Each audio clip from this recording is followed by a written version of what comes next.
అందరికీ నమస్కారం. నా పేరు రమ. సాథియా 5వ భాగం. రచయిత గీతాంజలి గారు. నీ నుండి ఒక రకమైన ఫ్రాగ్రెన్సెస్ వస్తోందేంటది? గాఢంగా స్మెల్ పీలుస్తూ అడిగాడు. అది జువ్వాది. మా హోంలో చేసే ఆర్గానిక్ సోప్స్‌లో యూజ్ చేస్తామంది. అన్నాడు ఇంకా అదే మత్తులో. బాయ్ అంది నెమ్మదిగా జారుకుంటూ. వెంటనే తన చెయ్యి పట్టుకొని ఆపేశాడు విక్రాంత్. ఏంటి అంది మొహం నీరసంగా పెట్టి. నీ అతి తెలివితేటలు నా దగ్గర వాడకు బేబీ. సీరియస్‌గా చెప్పాడు. నేనేం చేశానంది బిక్కమొహం వేసి. నేను నిన్ను క్వశ్చన్ అడిగి చాలాసేపయింది. ఒక్కదానికి కూడా నాకింకా సమాధానం రాలేదు. ఐ డోంట్ గెట్ వై అని సీరియస్‌గా అడిగాడు. Okay fine. అవి నీ మీద క్రష్ ఫీలింగ్స్‌తోనే రాశాను. బట్ అవి నా ఫీలింగ్స్ మాత్రమే. నీకు వేరే ఎవరైనా ఇష్టం ఉన్నా నాకేం ప్రాబ్లం లేదు. That's completely your personal opinion. But I think I love you Vikrant అంది కళ్ళు గట్టిగా మూసుకొని. నాకు వేరే గర్ల్ ఫ్రెండ్ ఉందన్నాడు పెదవి విరిచి. ఓహ్! అంది. కానీ చిన్నగా అసహనంగా మారుతున్న తన మొహం చూసి నవ్వుకుంటూ వెళ్ళిపోయాడు విక్రాంత్. తను హాస్టల్‌కి వెళ్ళిపోవడానికి వెనుతిరిగి మళ్ళీ ఏదో ఆలోచన వచ్చినట్టు విక్రాంత్ వెనకే వెళ్ళింది. తనెవరు? చిన్నగా అడిగింది. ఎవరు? అన్నాడు. అదే తను అని అంది. అదే ఎవరు? నవ్వుతూ అడిగాడు. ఉఫ్! నీ గర్ల్ ఫ్రెండ్ నిట్టూర్చి చెప్పింది. ఓహ్! తనా? అన్నాడు. హా! తనే. తనేం చేస్తే నీకెందుకు? అది నీకు అనవసరం కదా! అని అన్నాడు. అలా ఎలా నాకనవసరం అని అది నాకు చాలా అవసరం కోపంగా చెప్పింది చంద్రిక. నీకెందుకు అవసరం? సూటిగా తన కళ్ళలోకి చూస్తూ అడిగాడు. నాకెందుకంటే నాకు ఊహ తెలిసాక కావాలనుకున్నది నిన్నే. అలాంటిది అలా ఎలా వదిలేస్తాను? ఆవేశంగా అడిగింది. అలా కావాలనుకున్నప్పుడు ఈ లుక్కా చుప్పి గేమ్స్ ఏంటి?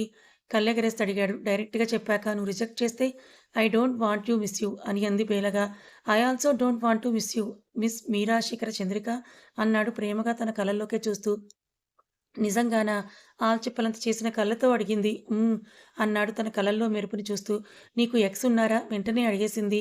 తనని ఎగాదిగా చూసి. ఉంటే ఏం చేస్తావు? అన్నాడు సీరియస్‌గా. ఇప్పుడే ఐ లవ్ యూ చెప్పి అప్పుడే పొసెసివ్ అయిపోతున్న తనని ఆశ్చర్యంగా చూస్తూ. నాకెప్పుడు నా అనే ఫీలింగ్ ఎలా ఉంటుందో తెలీదు విక్రాంత్. కానీ నిన్ను చూసిన మొదటి క్షణం నుండి నువ్వు నా అనే ఫీలింగ్ వచ్చేసింది. నీ దగ్గర మాత్రమే నేను నాలా ఉండగలను. నువ్వు నా సొంతం అనే ఫీలింగ్ చాలా నచ్చింది నాకు. నిన్ను ఎవరితోనూ షేర్ చేసుకోలేనంది చెమ్మచేరిన కళ్ళతో. ఇట్స్ ఓకే అన్నాడు తన చేతిని చాలా గట్టిగా హోల్డ్ చేసి. అయితే మనం ఇప్పుడు లవర్స్‌నా? కళ్ళు పైకెత్తి క్రీగంట అతన్నే చూస్తూ అడిగింది.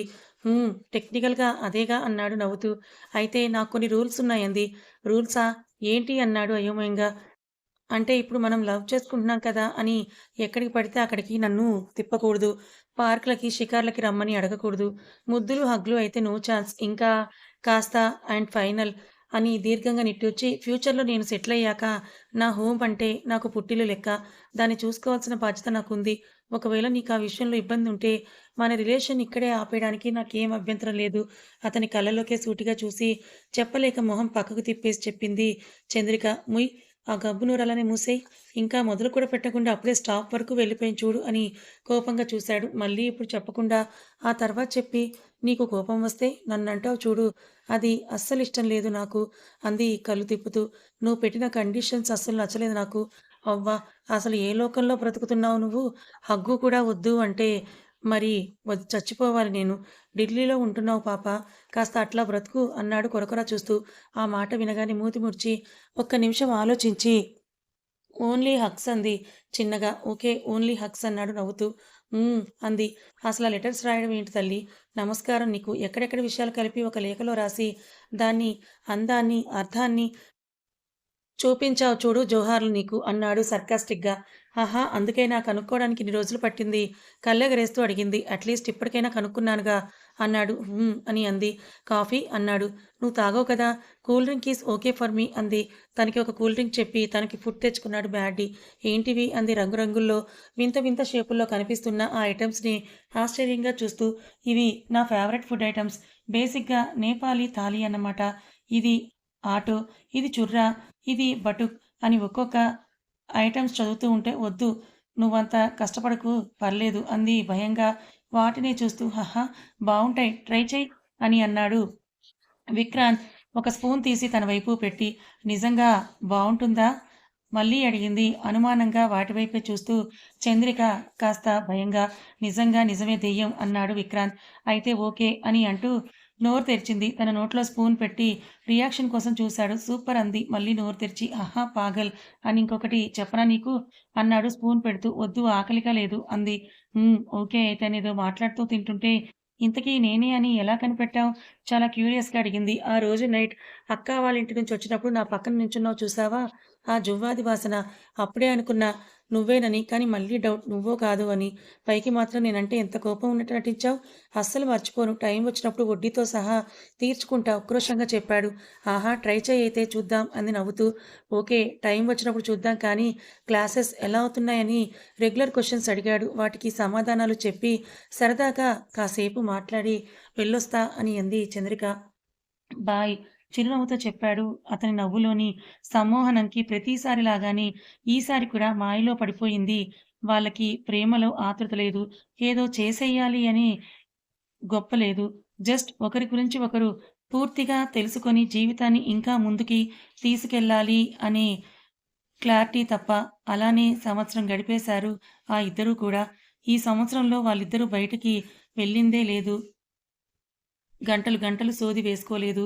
బయట టీనేజ్ పిల్లల ప్రేమ ముసుగులో చేస్తున్న ఏ పని చేయలేదు. వాళ్ళది అదో రకమైన ప్రేమ అంతే. కానీ ఆ 1 ఇయర్‌లో చంద్రిక, విక్రాంత్‌ల మధ్య ప్రేమ బంధం బలపడిపోయాయి. ఒకరి గురించి ఒకరికి పూర్తిగా తెలుసుకుంటూ ఒక్కో రోజు మళ్ళీ మళ్ళీ కొత్తగా ప్రేమలో పడుతూనే ఉన్నారు. ఇలా చూస్తుండగానే విక్రాంత్ ఫైనల్ ఇయర్‌కొచ్చేశాడు. సెమిస్టర్ హాలిడేస్ ఇచ్చినా హైదరాబాద్ వెళ్ళాలనుకోలేదు చంద్రిక. ఈ 1 ఇయర్ మాత్రమే విక్రాంత్ క్యాంపస్‌లో ఉంటాడు. మళ్ళీ ఈ ఇయర్ అయిపోతే తనతో ఇంత టైమ్ స్పెండ్ చేయడానికి చాలా టైం పడుతుందని కావాలనే ఉండిపోయింది. రాఘవిని పంపించేసి ఆల్మోస్ట్ క్యాంపస్ అంతా ఖాళీ అయిపోయింది. ఒక్క 10 మంది తప్ప. మొద్దు నిద్రలో ఉన్న తనని డిస్టర్బ్ చేస్తూ రింగ్ అయింది ఫోన్. అది ఎవరి నుండో తెలుసు కాబట్టి మౌనంగానే తన పెదవుల మీద నవ్వొచ్చేసింది. కళ్ళు కూడా తెరవకుండా చెప్పు కన్నా అని అంది లిఫ్ట్ చేసి. ఓయ్! నీ హాస్టల్ కింద ఉన్నా. రా త్వరగా అని అన్నాడు విక్రాంత్. అబ్బా! ఇంత పొద్దున్నే ఎక్కడికి? అని అడిగింది ఆవలిస్తూ చంద్రిక కాఫీ తాగడానికి. రా త్వరగా అని అన్నాడు. కాసేపు ఆగి వెళ్దాం కన్నా ప్లీజ్ నాకు నిద్రొస్తోంది చిన్నగా చెప్పింది చంద్రిక. నాది కూడా అదే ప్లీజ్ త్వరగా వచ్చేయ్. నేను కిందనే వెయిట్ చేస్తూ ఉంటా. కాల్ కట్ చేశాడు. ముద్దుగా మాయ చేసేస్తాడు నాకన్నయ్య అని తిట్టుకుంటూ లేచి బ్రష్ చేసి హుడీ తగిలించుకుని వెళ్ళింది. ఢిల్లీ చలికి వణికిపోతూ బండి మీద వెయిట్ చేస్తున్న తన నిద్ర కళతో చూసి వెళ్ళి కూర్చుంది. వెనుక తన వీపు మీద తలవాల్చి చుట్టూ చేతులేసి ఆ చేతుల మీద చిన్నగా తట్టి బండి స్టార్ట్ చేశాడు. ఎంతసేపైనా సరే ఆపడే. కళ్ళు తెరిచి ఓపిక లేదు తనకి. ఎక్కడికి అని అడిగింది కళ్ళు మూసుకొని. కాఫీకని చెప్పాగా. అయినా ఇటు నుండి ఇటు లేపుకొని పోదాం అనుకుంటున్నాను. ఏమంటావ్? నవ్వుతూ అడిగాడు. మంచిది. మా హాస్టల్ గేట్ నైట్ 8కి మూసేస్తారు. అప్పటికక్కడ దింపేయ్ అని అంది. హా! అని నవ్వి తన చేతిని తీసి గుండెకి ఆనించుకుంటూ thanks for coming into my life చాలా చిన్నగా చెప్పాడు. అటువైపు నుండి రియాక్షన్ లేకపోవడంతో పడుకుండిపోయిందని అర్థమై చిన్నగా నవ్వుకుంటూ స్పీడ్ పెంచేశాడు. ఓయ్ దిగు లేపుతుంటే మత్తు కళ్ళతో చూసి వచ్చేశావా అని అడిగింది ఆవలిస్తూ. ఇక్కడి నుంచి నడిస్తే సరిపోతుంది. నువ్వు కాఫీ తాగడానికి తీసుకెళ్తున్నావా? లేదంటే కాఫీ ప్లాంట్స్ కొనడానికి తీసుకెళ్తున్నావా? అంది కళ్ళు నులుముకుంటూ. కళ్ళు తెరిచి చూడవే ఫస్ట్ అన్నాడు తల మీద ఒక్కటేసి. బాగా మ్యాన్ హ్యాండ్లింగ్ చేస్తున్నావు జైల్లో పెట్టించేస్తా అని అంది చిరుకోపంగా. అవ్వా! ఎవరైనా వింటే నిజమే అనుకుంటారు కదే రాక్షసి అని అన్నాడు ఉక్రోషంగా. ఏయ్! ఏంటి ప్లేస్? ఆశ్చర్యంగా అడిగింది. చుట్టూ ఉన్న చలికి ఉనికిపోతూ తన చుబుకం కింద చెయ్యి పెట్టి పైకెత్తి ఒక మంచు కొండ చూపించాడు. ఏంటది?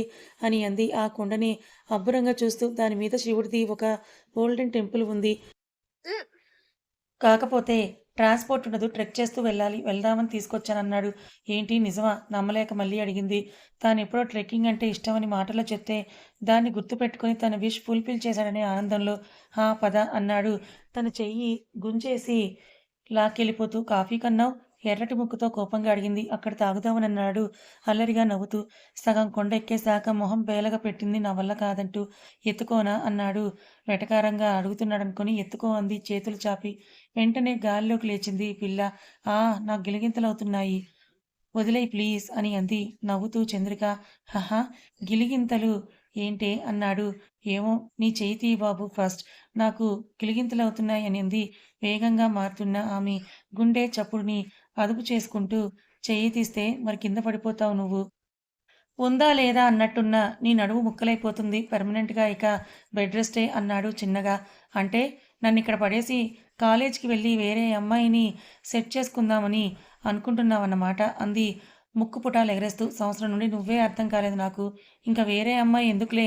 అయినా ఈ జన్మకి ఇక ఫిక్స్ నువ్వే. మళ్ళీ మళ్ళీ అందరూ అక్కర్లేదు నాకు అన్నాడు స్పీడ్‌గా మీదకి నడుస్తూ. అతని మొహం మీద పడుతున్న సూర్యరశ్మికి సంతరించుకుంటున్న చిరు చెమటలు కూడా అతని అందాన్ని పెంచేస్తుంటే చున్నీ తీసి చిన్నగా చెమటలు తుడిచింది. అక్కడ భిక్షాటన చేస్తున్న వాళ్ళని చూడగానే మనసు చెలించి జిరాఫీ, నా షర్ట్ పాకెట్‌లో మనీ ఉంటే తీసివ్వు వాళ్ళకి అన్నాడు. తనని దించి కాళ్ళు కడుక్కోవడానికి ముందుకు నడుస్తూ అతని చేతులపై నుండి దిగి మనీ తీసుకొని అందరికీ వేస్తూ ఉంటే కౌన్ హే వో లడ్కా అని అడిగింది. అందరికంటే వయసులో పెద్దయిన బామ్మ. రాంజా హే మేరా గట్టిగా అరిచి చెప్పింది చంద్రిక. రాంజా ఆశ్చర్యంగా అడిగింది. అని అంది నిలువుగా తలూపుతూ చంద్రిక. ఇంకా బాబ్ కౌన్ హే పతా తుమ్కో?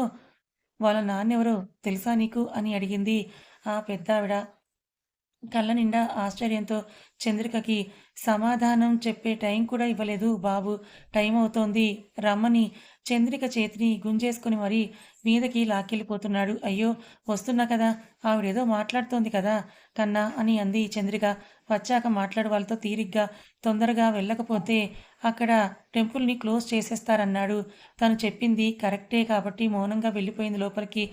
అక్కడికి దగ్గరలో ఉన్న షాప్‌లో మామూలు అక్కడ పీపులు వేసుకున్న బట్టలు కొనుక్కొని టెంపుల్‌కి అతి సమీపంలో ఉన్న ఒకరింటి డోర్ కొట్టాడు. అందులో నుండి బయటకొచ్చి ఏంటి అన్నట్టు చూసింది. నడి వయస్కురాలు స్నానం చేసి డ్రెస్ మార్చుకోవాలని చెప్పగానే అది వాళ్ళకి అలవాటే కాబట్టి లోపలికి రమ్మని ఇద్దరికీ చెరొక గది చూపించింది. చంద్రికకి తీసుకున్న డ్రెస్ ఫిట్‌గా ఉండడంతో బలవంతంగా ఎక్కించి జిప్ పెట్టుకోవడానికి చేతులెత్తగానే ఫట్‌మని చిరిగిపోయింది. ఆ సైడంతా. ఆ దేవుడా! నా దగ్గర వేరే డ్రెస్ కూడా లేదు. అయినా అక్కడున్న బట్టల్లో ఇదే పెద్ద సైజ్. కూర్చొని ఏడ్చుకో ఇక అని తనని తానే తిట్టుకొని డోర్ ఓపెన్ చేసి తల మాత్రమే బయటకు పెట్టి చూసింది చంద్రిక. ఏమైంది అని అడిగింది ఆ ఇంటి ఓనర్. తన డ్రెస్ చిరిగిపోయిందని చెప్పింది బిక్కమొహం వేస్తూ. అయ్యో అలాగా, నీకు శారీ ఓకేనా అని అడిగింది ఆవిడ ఇబ్బందిగా. శారీయా అని అంటూ చంద్రిక నాకు శారీ కట్టుకోవడం రాదు అని అంది. మరి నేను కట్టనా నీకు అని అడిగింది ఆమె. తన దగ్గర వేరే ఆప్షన్ లేక సరేనని ఒప్పుకుంది కట్టమన్నట్లుగా. కొత్త చీరే ఇది అని అంది ఆవిడ. చంద్రిక ఇబ్బంది పడటం గమనించి నా ప్రాబ్లం అది కాదండి. నాకు చీర క్యారీ చేసే అలవాటు లేదు మొహమాటంగా చెప్పింది. నీ డ్రెస్‌ని తడిపావుగా, మీరు గుడికి వెళ్ళి వచ్చినప్పటికి అది ఆరిపోతుందిలే. అప్పుడు అదే మార్చుకోవచ్చంది. ఓకే అన్నట్టు తలూపింది చంద్రిక. ఇక్కడ కనిపిస్తోంది, అక్కడ కనిపిస్తోంది అని మొత్తం పిన్నులు పెట్టించేసింది ఆవిడ చేత. ప్యాకెట్ పిన్నులు పెట్టావు. జాగ్రత్త అని నవ్విందావిడ. ఊడిపోదు కదా అంది మళ్ళీ అద్దంలో చూసుకుంటూ. అస్సలు. త్వరగా వెళ్ళండి మళ్ళీ గుడి మూసేస్తారు. తొందర చేసి పంపించింది. బయటకొచ్చిన తనని చూడగానే ఒక క్షణం ఫ్రీజ్ అయిపోయాడు విక్రాంత్. గుండెల మీద చెయ్యేసి అదుపు చేసుకుంటూ ఏమైనా తేడా చేస్తే కాళ్ళు చేతులు విరగ్గొట్టేస్తుంది. కూల్ కూల్ అనుకున్నాడు మనసులో. పర్లేదా అంది ఊరకంట అతన్ని చూస్తూ. ఏంటి అన్నాడు. అదే చీర. నాకు బానే ఉంది కదా. గొంతు తడారిపోతోంది. గుడికి పోదాం పదవే బాబు అన్నాడు. గొంతు తడారిపోతే వాటర్ తాగిరా అంది అమాయకంగా.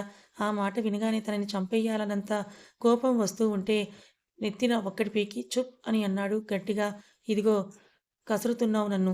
నీకు నేనంటే అసలు ఇష్టమే లేకుండా పోయింది. అందుకే ఇలా బిహేవ్ చేస్తున్నావు కదా. నువ్వేమీ నన్ను లవ్ చేయడం లేదు అని పెదవి విరిచింది ఏడుపు మొహంతో అందుకోపోతూ చంద్రిక. మైసమ్మ, నీకు చీరలు అద్భుతం. నువ్విలా మన పెళ్ళయ్యాక రోజూ చీరలు కడితే నేను ఉద్యోగం మానేసి మరీ నీ చుట్టే తిరగాల్సిన అవసరం వస్తుందేమో అని అన్నాడు విక్రాంత్ తన నడుము చుట్టూ చేతులేసి దగ్గరగా లాక్కుంటూ. మరి నేను అడిగినంత వరకు ఎందుకు చెప్పలేదు? ఉక్రోషంగా ముక్కు తుడుచుకుంటూ అడిగింది. గుడికి వెళ్తున్నామే. ఇప్పుడు అలాంటి మాటలు ఎందుకని చెప్పలేదు అంతే అన్నాడు. నిజమేనా? అనుమానంగా అడిగింది. అంత అనుమానం ఏంటి నీకు? ఉక్రోషంగా అడిగాడు. కాపాడుకోవాలిగా నిన్ను. అల్లరిగా నవ్వింది. సరసాలు విరసాలు తర్వాత లేట్ అవుతోందని గుడిలోకి తీసుకెళ్లాడు. 9 అడుగులు మరకతమణితో చేసిన శివుడి లింగం. దానికి అందం చేకూర్చే విధంగా చక్కగా కార్వింగ్ చేయబడిన నాగుపాము లింగం చుట్టూ పడగ విప్పి ఆ దృశ్యం చూడటానికే కన్నులు నిండుగా ఉంటే కళ్ళను నింపుకుంటూ చేతులు జోడించి ఈశ్వరుని మొక్కుకుంది. కోనేట్లో మునిగి శుద్ధి చేసుకుని వస్తే అభిషేకం చేస్తారిక్కడ అన్నారు ప్రధాన అర్చకులు. సరే అన్నట్టు తలూపి ఇద్దరూ అక్కడే ఉన్న కోనేట్లోకి 3 సార్లు ఓం నమశివాయ అని అనుకుంటూ మునిగి తడి బట్టలతో బయటికి వచ్చారు ఆ ఇద్దరు కూడా. 11 సార్లు గుడి చుట్టూ ప్రదక్షిణలు చేసి తడి బట్టలతో వెళ్లారు గుడి లోపలికి. అక్కడే వాళ్ళకే అంత ప్రయారిటీ ఎందుకు ఇస్తున్నారో తనకి అర్థం కాలేదు కానీ అది విక్రాంత్ వల్లే అని చూచాయిగా మాత్రం విషయం అర్థమయ్యింది చంద్రికకి. లోపలికి వెళ్ళగానే ఇద్దరికీ స్పెషల్ పూజలు చేసి, విక్రాంత్ మెడలో ఉన్న రుద్రాక్షలు తీసి శివుడి మెడలో వేసి పూజ చేసి మళ్ళీ అతని మెడలో వేశారు. మధ్యాహ్నం అయినంత వరకు నిర్విరామంగా జరిగాయి పూజలు. ఆ తర్వాత కూడా అక్కడే అన్నదాన సత్రంలో భోంచేసి బట్టలు ఆరేసిన ఇంటికి వెళ్లారు. ఇంటి బయట వెయిట్ చేస్తున్నప్పుడే తన చుట్టూ చేతులేసి దగ్గరగా లాక్కున్నాడు. చూస్తారెవరైనా గుసగుసగా చెప్పింది. పర్లేదని చీర మార్చకు అన్నాడు గట్టిగా పట్టుకొని. నేను నడవలేను చీరతో అంది బిక్కమొహం వేసి. మోసుకొని తీసుకెళ్తా అన్నాడు వెంటనే. ష్యూర్? పక్కా? కాన్ఫిడెంట్‌గా చెప్పాడు. ఓకే అని లోపలికి వెళ్లి బట్టలు తీస్తుంటే ఇంకెవరో ముడుపు కట్టడం చూసింది. ఏంటిది? అంది క్యూరియస్‌గా.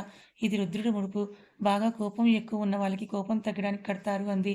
అవునా? కట్టి చెట్టుకు కడితే చాలా అంది. ప్రతి సోమవారం ఉపవాసం ఉండాలి. ముడుపు కట్టేసి కళ్ళకద్దుకుంటూ చెప్పింది. ఎవరి పేరు మీదైనా కట్టొచ్చా? అంది వెంటనే. రక్త సంబంధికులు కానీ, భార్యాభర్తలు కానీ కట్టాలి అంది ఆవిడ. ఫుల్‌గా ఆ ముడుపు గురించి ఇన్ఫర్మేషన్ తెలుసుకొని కట్టాలని ఫిక్స్ అయ్యింది. వెంటనే పరిగెత్తింది బయటికి చంద్రిక. ముడుపుకి కావాల్సిన అన్నీ కూడా కొనుక్కొని, ముడుపు కట్టేసి, హాల్‌లో ఒక మూల పడుకొని ఉన్న విక్రాంత్ దగ్గరికి పరిగెత్తి, కన్నా లే అని అంది. ఏంటి? అన్నాడు. ఒక్కసారి లే అని అంటూ విక్రాంత్‌ని లేపింది. విక్రాంత్ లేచి నించోగానే అతని కాళ్ళకి దండం పెట్టింది చంద్రిక. కథ ఇంకా ఉంది. మరి విక్రమ్, చంద్రికల ఈ ప్రేమ ప్రయాణం ఎలా సాగబోతోంది? అసలు చంద్రిక, విక్రాంత్‌లు ఎందుకు విడిపోయారు? మరి చంద్రిక భార్గవ్‌ని పెళ్లి చేసుకుంటుందా? చంద్రిక జీవితాన్ని నాశనం చేసిన ఆ వ్యక్తి ఎవరు? తెలిస్తే గెస్ చేసి కామెంట్ చేయండి. కథ నచ్చితే లైక్ చేయండి. మరికొంతమందికి షేర్ చేయండి. ఇలాంటి మంచి కథల కోసం ఛానల్‌ని సబ్స్క్రైబ్ చేసుకోండి. Thank you so much.